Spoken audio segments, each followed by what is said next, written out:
বন্ধুরা, আমরা হাট থেকে নতুন জাল কিনে নিয়ে আসলাম, নতুন কারেন্ট জাল কিনে নিয়ে আসলাম। এখন এই কারেন্ট জালটি মানে জমিতে দেব মাছ ধরার জন্য, কিন্তু আমার আসলে গা থরথর করে কাঁপতেছে ভয়ে। আপনারা বলতে পারেন কি জন্য মাছ ধরবে, আবার ভয় কিসের?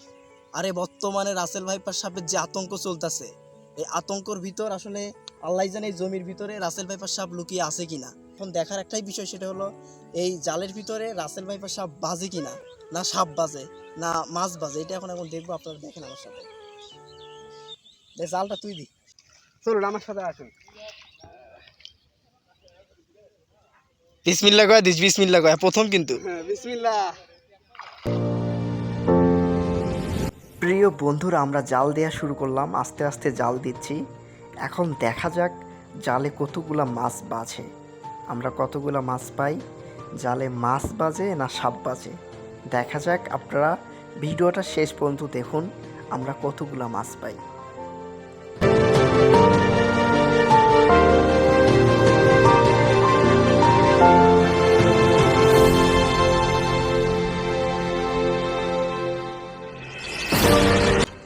বন্ধুরা, আসলে জাল দিয়ে মাছ ধরার যে একটা অনুভূতি, যে একটা ভালো লাগা কাজ করে, সেটা আসলে আপনাদের বলে বোঝানো যাবে না।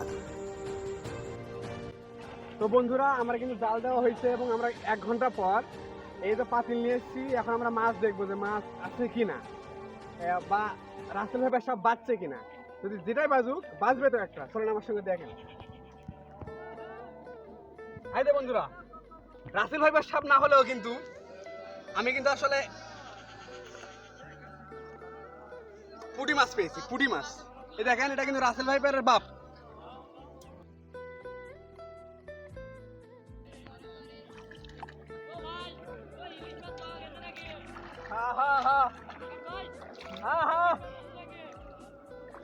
এই দেখেন বন্ধুরা, প্রচুর পরিমাণে মাছ। বন্ধুরা এই দেখেন দেখেন দেখেন দেখেন, প্রচুর পরিমাণে মাছ।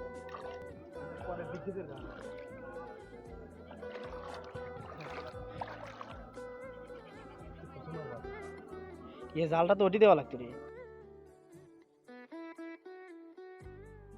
বন্ধুরা খালি মাছ আর মাছ, সাপ কিন্তু একটাও বাজে না, বা আমি এখন কিন্তু পাইনি।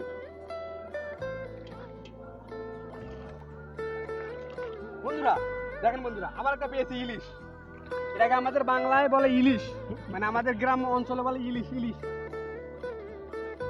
বন্ধুরা, আর 2টা ইলিশ। বন্ধুরা দেখেন, এক জায়গায় 2টা ইলিশ। আসলে এইভাবে মাছ ধরতে যে এতটা শান্তি লাগে, এতটা ভাল লাগে, আসলে সেটা বলে বোঝানো যাবে না। বন্ধুরা আসলে যাইতে ধরছিল, কিন্তু আমি তারপরে ধরছি আর কি।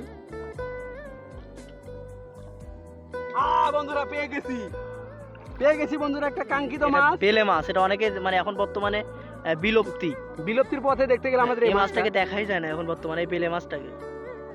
প্রিয় বন্ধুরা, বর্তমানে রাসেল ভাইপার সাপের আতঙ্ক চলতেছে। মানুষ ভালোভাবে কাজে যেতে পারতেছে না, ভালোভাবে মাছ ধরতে পারতেছে না। তারা মনে করতেছে না জানি মাছ ধরতে আসলেই রাসেল ভাইপার সাপ তাদের আক্রমণ করে বসবে, তাদের কামড় দিয়ে দেবে। প্রিয় বন্ধুরা, আপনারা একটা কথা মনে রাখেন, আমরা হলাম মানুষ। আর এই রাসেল ভাইপার সাপ যতটা না বাংলাদেশে এসেছে, তার চেয়ে বেশি এসেছে আমাদের সামাজিক যোগাযোগ মাধ্যমগুলোতে, ফেসবুকে, ইউটিউবে। এই রাসেল ভাইপার সাপকে নিয়ে আমাদের যেভাবে উপস্থাপন করা হচ্ছে, মূলত আসলে ততটাও কিন্তু না। আমরা মানুষ, আমরা যদি সাবধানে চলাচল করতে পারি, তাহলে আমাদের কোনো কিছুই শেষ করতে পারবে না।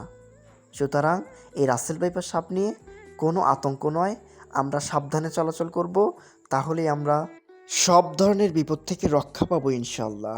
বন্ধুরা, দেখা হবে নেক্সট কোনো ভিডিওতে। সে পর্যন্ত আপনারা সকলেই ভালো থাকবেন, সুস্থ থাকবেন। আর আমাদের ভিডিওটি ভালো লেগে থাকলে অবশ্যই চ্যানেলটিকে সাবস্ক্রাইব করতে ভুলবেন না।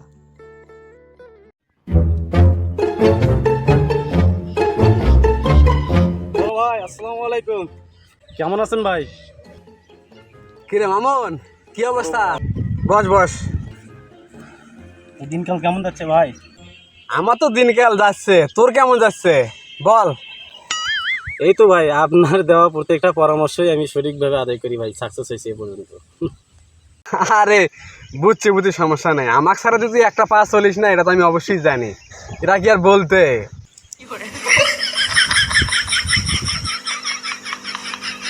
বড় ভাই, তো কিছু পরামর্শ দেন, কি করবো কোন থেকে? আপনার সাথে একটা কথা শেয়ার করতে চাচ্ছি ভাই। কি পরামর্শ বল? ভালো খারাপ সব তো আমার সঙ্গে তুই শেয়ার করিস। বল সমস্যা কি, বল। তাহলে বলি ভাই, আসলে আমি একটা মেয়েকে পছন্দ করি ভাই, ঠিক আছে? তা মহিলা মানুষকে আমি মানে মেয়ে মানুষকে পছন্দ করি, ওকে আমার ভালো লাগছে ভাই, আমি ওকে চাই। এই পাগল, এটা তো ভালো খবর। পছন্দ করিস যাকে, তাকেই বিয়ে করবি। যাকে তোর ভালো লাগে তাকে নিয়ে সংসার করবি, তো সমস্যা কি? কিন্তু ভাই মেয়েটা তো বিবাহিত, ওর হাজব্যান্ডের কি হবে? আমি তো এটা নিয়ে একটু দুশ্চিন্তা আছি। আরে পাগল, তো যাকে নিয়ে ফিলিংস হয়, যাকে তোকে ভালো লাগে, তুই তাকে নিয়ে সংসার করবি। তোর বড় ভাই আছে না, যা, তোর বড় ভাই তোকে পারমিশন দিয়ে দিল, যা। ভাই আপনি আমার এলাকার বড় ভাই হলেও আপনি আমার গুরুজন, আপনার কথা আমি অক্ষরে অক্ষরে পালন করবো যথা। কিন্তু ভাই আপনি আমার জন্য দোয়া রাখেন ভাই। ধেত পাগল, আমি আবার তোর জন্য কোনটার জন্য দোয়া করি নাই, সব কিছুর জন্য আমার দোয়া তো সবসময় আছে, সমস্যা নেই, যা। আচ্ছা ভাই, তাহলে আজকে আসি ভাই, আমার আবার অনেক কাজ আছে। যা যা যা, আর একদিন আপনার সাথে অবশ্যই দেখা করবো ভাই। Best of luck, best of luck পাগল। আমরা থাকলে তোর আবার কোনো সমস্যা আছে নাকি? যা। দোয়া রাখেন ভাই। আচ্ছা ঠিক আছে। আরে ভাই, ওর ধরবেন মারবেন আর ছাড়বেন, আর আমি কাউকে পরামর্শ দিলে সেটা কখনো বিফলে যায় না।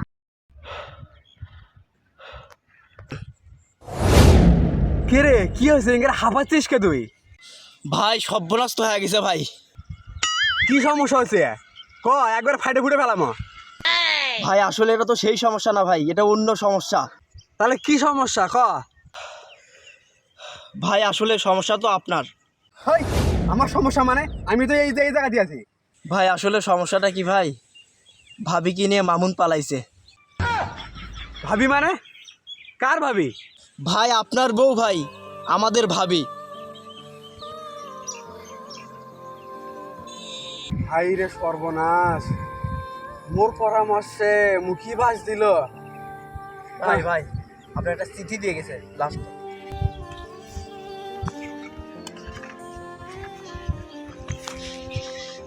সম্মানিত বড় ভাই, আসসালামু আলাইকুম। আমি আর অন্য কেউ না ভাই, আমি মামুনি বলছিলাম।